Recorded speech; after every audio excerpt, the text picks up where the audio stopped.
Hello दोस्तों, स्वागत है आप सभी का द स्टडी अड्डा पर। और आज हम बात करेंगे 5 मार्च के करंट अफेयर क्वेश्चंस की और साथ में आज से रिलेटेड उससे रिलेटेड जीके के देखेंगे। तो देखिए, शुरू करते हैं। तो जो आज के इम्पोर्टेंट करंट अफेयर क्वेश्चंस हैं और इससे रिलेटेड जो भी जीके का पोर्शन बनता है वो भी देखेंगे। और लास्ट में हमारे कुछ क्वेश्चन होंगे जो कि इम्पोर्टेंट फैक्ट बेस्ड क्वेश्चन होंगे, जिनको जानना आपके लिए बहुत ही जरूरी होता है। तो देखिए, हाल ही के समाचारों में उल्लेखित सॉरी विक्रमादित्य वैदिक घड़ी विक्रमादित्य वैदिक घड़ी किस शहर में स्थित है? उज्जैन, इंदौर, बीकानेर या लखनऊ? तो ये अभी जो लगाई गई है घड़ी, उज्जैन में लगाई गई है। तो प्रधानमंत्री ने जंतर मंतर उज्जैन में इसका उद्घाटन किया था। वहां पर जंतर मंतर उज्जैन में विक्रमादित्य घड़ी का उद्घाटन किया। ये दुनिया की पहली वैदिक घड़ी है जो कि भारतीय पंचांग का उपयोग करके समय दिखाएगी। और इसको लगाया गया है 85 फुट ऊंचे टावर पर। और ये ज्योतिष गणना के आधार पे चलने वाली घड़ी है, जिसमें IST GMT सारा टाइम आएगा। ठीक है, इंडियन स्टैंडर्ड टाइम भी इसमें दिखाया जाएगा और ग्रीनविच मीडियन टाइम भी, GMT टाइम भी ये शो करेगी। ज्योतिषीय गणनाओं को भी ये दिखाएगी। और लखनऊ स्थित आरोहण जो संस्था है, उसने यह एक मोबाइल ऐप विकसित करके इसको इंटरनेट से भी जोड़ा है।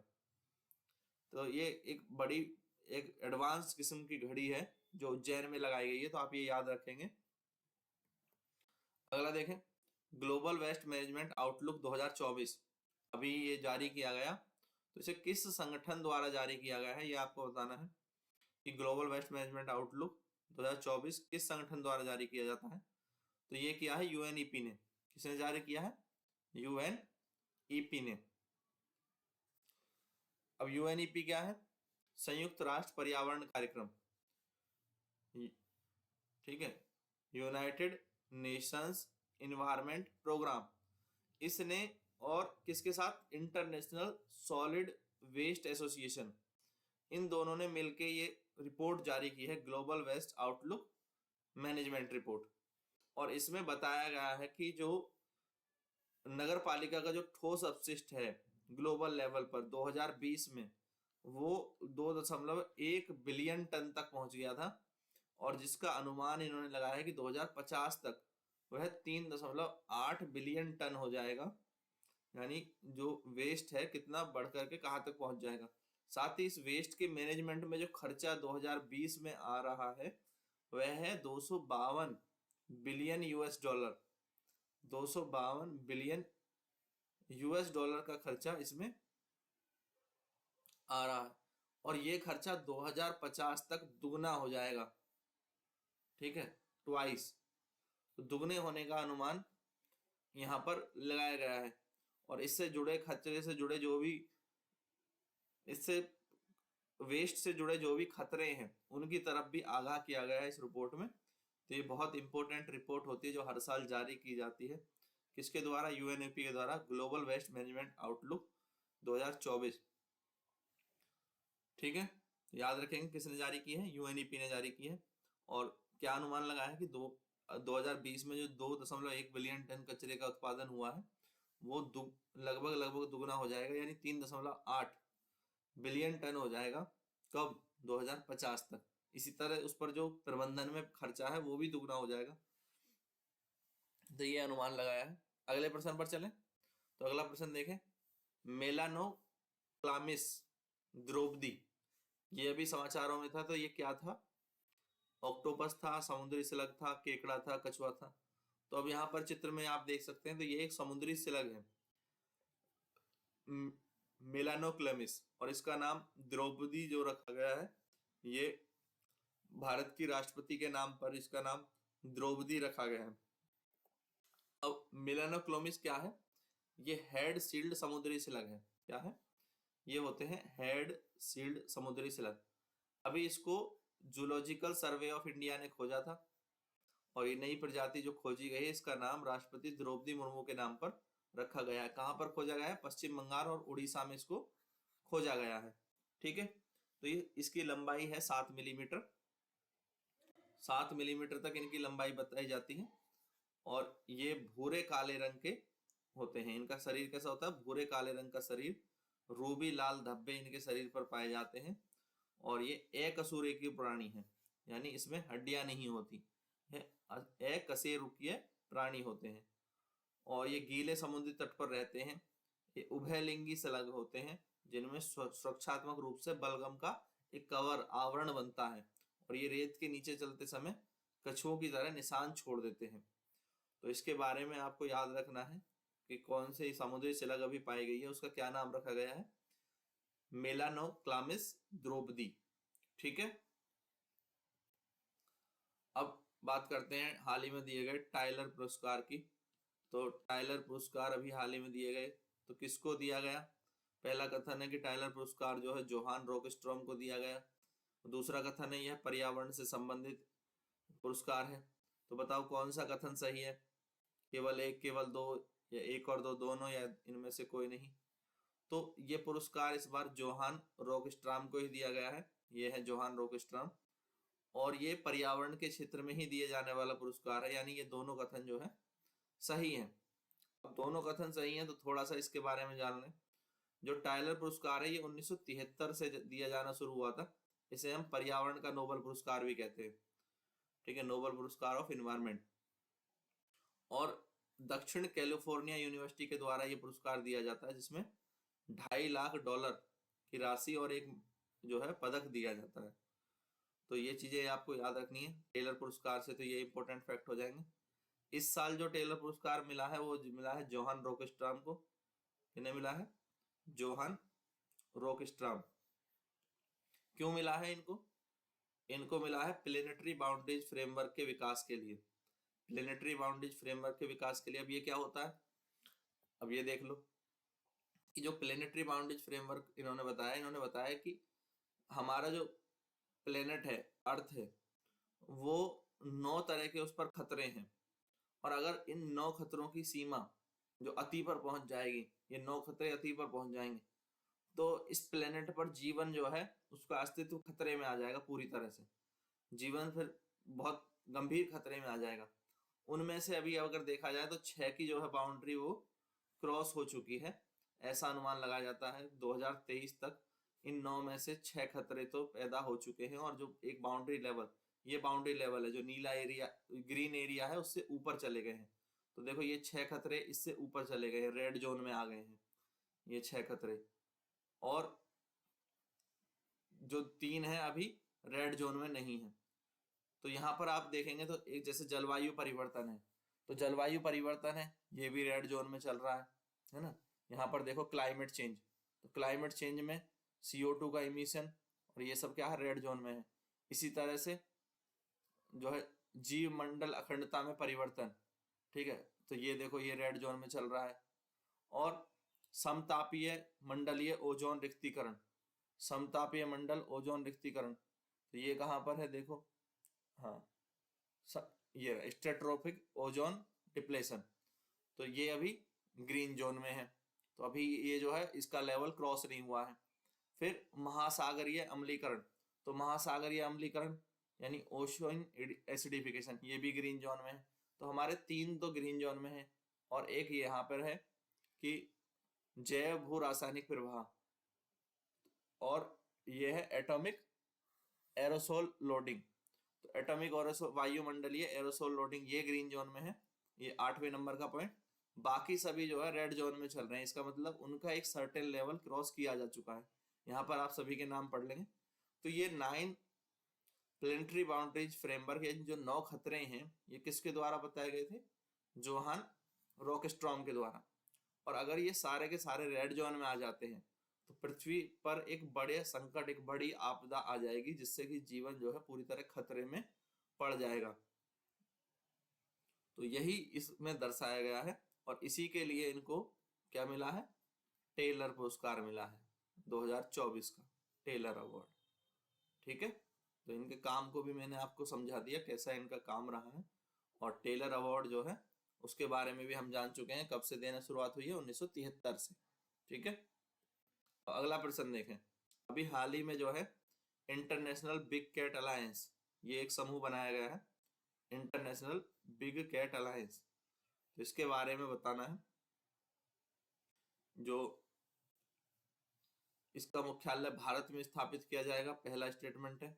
दूसरा स्टेटमेंट ये है कि यूनियन नेशन एनवायरनमेंट प्रोग्राम द्वारा इसको लॉन्च किया गया है। तो बताइए कौन सा सही है कौन सा गलत है।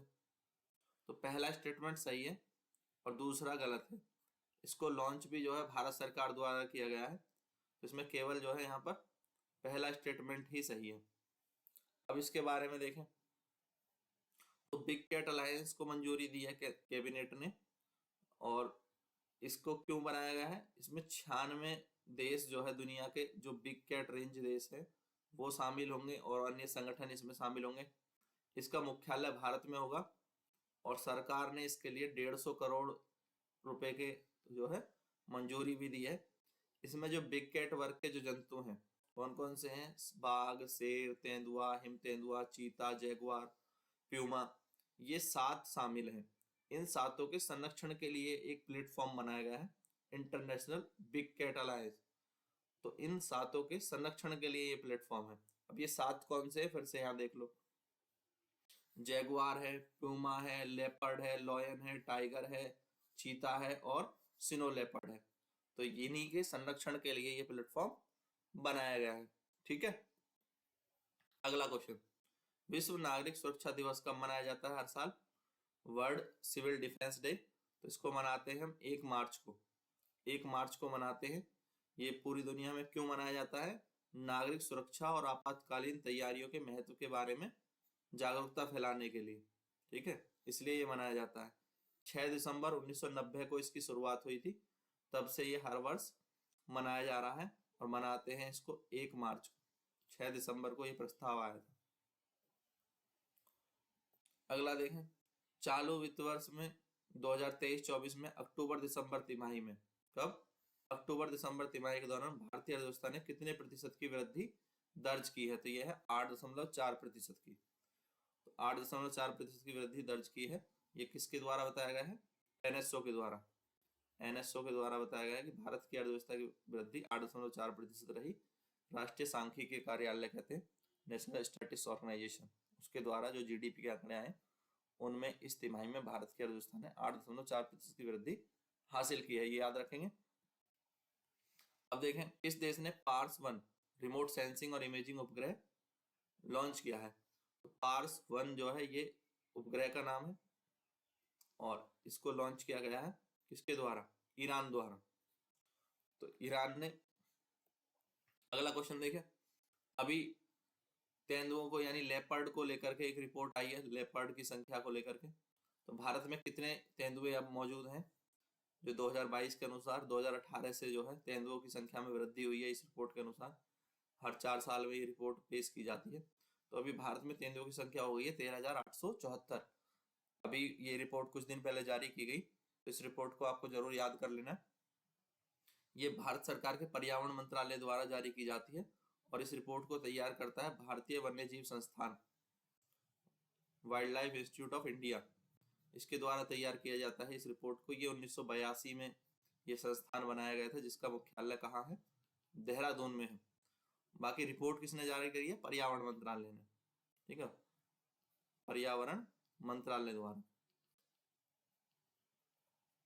इसमें अब सबसे ज्यादा तेंदुए कहाँ पर हैं? तो मध्य प्रदेश में 3,907। 3,907 सबसे ज्यादा मध्य प्रदेश में है। दूसरे नंबर पर महाराष्ट्र में है, महाराष्ट्र में 1985 है, 1985 तेंदुए हैं। और उसके बाद तीसरे स्थान पर आ जाता है कर्नाटक। कर्नाटक में तेंदुओं की संख्या 1879 है। तो 1 2 3 याद रखेंगे कि लेपर्ड के सबसे ज्यादा लेपर्ड कहाँ है? एमपी में। चीतों की संख्या भी सबसे ज्यादा कहाँ है? एमपी में। लेपर्ड और टाइगर दोनों अलग अलग हैं, कंफ्यूज नहीं होना, एक ही फैमिली के बट दोनों अलग अलग काउंट किए जाते हैं। ठीक है, तो तेंदुओं की संख्या देश में बढ़ करके 13,874 हो गई है, जिनमें सबसे ज्यादा तेंदुए एमपी में हैं। अगर अपने राज्य की याद करें तो यूपी में कितने हैं? 371। यूपी में है 371। ठीक है, ये भी याद रख सकते हैं। चलें आगे। अब इसी से जुड़ा क्वेश्चन आ गया कि तेंदुओं की सबसे बड़ी आबादी महाराष्ट्र में है, तो ये गलत हो गया। मैंने अभी बताया कहाँ पर है, ये मध्य प्रदेश में है, एमपी में, महाराष्ट्र में नहीं है। सबसे अधिक तेंदुओं की आबादी वाला टाइगर रिजर्व, नागार्जुन सागर श्रीशैलम। सबसे अधिक जो तेंदुए हैं वो किस टाइगर रिजर्व में है, ये सही है। तो यानी केवल 2 कथन जो है यहाँ पर ये सही हो जाता है। तो नागार्जुन श्रीशैलम में सबसे ज्यादा टाइगर है। ठीक है, अभी ये डिस्कस कर लिया हमने किस किस राज्य में कितने कितने टाइगर हैं, तो ये आप समझ गए। अब आते हैं आज के फैक्ट बेस्ड क्वेश्चन पे। तो ये ऐसे क्वेश्चन है कि जिनके उत्तर आपको आने ही चाहिए। अगर नहीं आ रहे हैं तो आपको बहुत तैयारी की जरूरत है, आपको अपने बेसिक्स पर बहुत काम करने की जरूरत है। तो जल्दी जल्दी इन क्वेश्चन का आंसर दे करके आप अपनी तैयारी जांचेंगे। विजयनगर साम्राज्य के खंडरों वाला प्राचीन शहर हम्पी, हम्पी किस राज्य में स्थित है? मध्य प्रदेश, कर्नाटक, गुजरात, सौराष्ट्र। तो ये कर्नाटक में स्थित है। अपने आश्चर्यजनक चाय बागानों के लिए प्रसिद्ध मुन्नार, मुन्नार किस राज्य में स्थित है? जल्दी से आपको आंसर करना है, मुन्नार कहाँ पर है? गोवा, केरल, राजस्थान, हिमाचल प्रदेश। तो ये है केरल में। भारत का मसाला उद्यान, भारत का मसाला उद्यान या मसालों का बगीचा किसे कहा जाता है? राजस्थान, केरल, गुजरात या पंजाब। तो ये कहा जाता है केरल को। अगला देखें, भारत में अंग्रेजों के द्वारा इनमें से किस स्मारक का निर्माण किया गया था? चार मीनार, हैदराबाद, ताजमहल, आगरा, विक्टोरिया मेमोरियल, कोलकाता कुतुब मीनार। ये कौन सा बनाया था? तो विक्टोरिया मेमोरियल कोलकाता में, ये अंग्रेजों द्वारा बनवाया गया स्मारक है। अब देखें तो चार मीनार किसने बनवाई थी? कुतुब शाही वंश के मोहम्मद कुली कुतुब शाह ने चार मीनार का निर्माण करवाया। शाहजहां ने ताजमहल का निर्माण करवाया। रानी विक्टोरिया की याद में अंग्रेजों ने विक्टोरिया मेमोरियल का निर्माण करवाया। कुतुब मीनार का निर्माण कुतुबुद्दीन ऐबक द्वारा करवाया गया। क्लियर है? अब ये क्वेश्चन का आंसर आपको कमेंट बॉक्स में देना है। तो इस क्वेश्चन का आंसर मैं नहीं बताऊंगा। विश्व की सबसे ऊंची नौगम्य झील या नौगम्य जलमार्ग जो कि पेगोंग तसो झील है, ये किस राज्य में स्थित है या कहाँ स्थित है, ये आपको बताना है। ऑप्शन है लद्दाख, हिमाचल, केरल या गोवा। ठीक है, तो इसका आंसर कमेंट बॉक्स में जरूर दें। वीडियो यहाँ तक आपने देख ही लिया है तो वीडियो आपको पसंद जरूर आया होगा। तो लाइक कर दें, शेयर कर दें अपने सभी दोस्तों के साथ और चैनल को सब्सक्राइब करना ना भूलें। Thank you guys, thanks for watching.